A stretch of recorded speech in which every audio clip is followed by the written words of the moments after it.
radiš ti tu? Rekao sam si, duga priča, daj samo sjedni pa ću ti...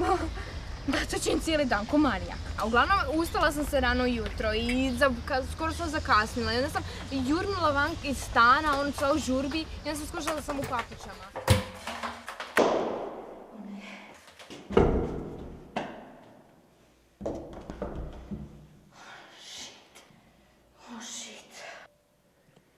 Onda sam zvala Emu da je pitam da mi ona posudi neke svoje tenisice.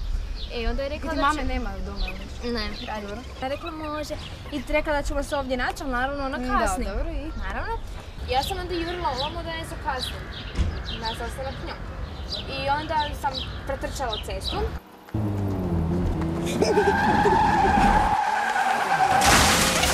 Zabio se u stup.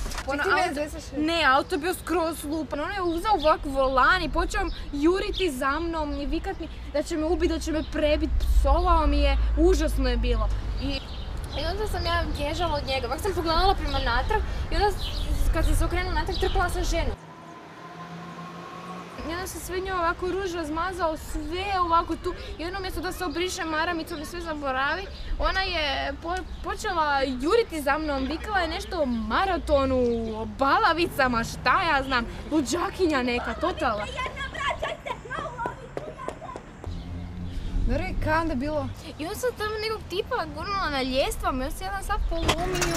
Ne znam, pala su ljestva na njega, užasno.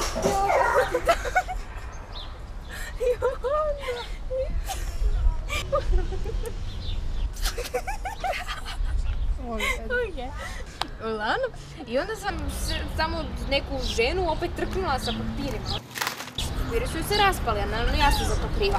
I onda kad su se raspali, ona me je počela loviti, već su tek ona se kupi.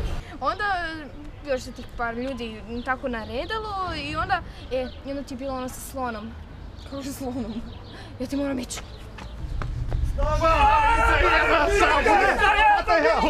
Čekaj, a kakvim slonom? Zrinka, kakvim slonom? Čekaj, šta je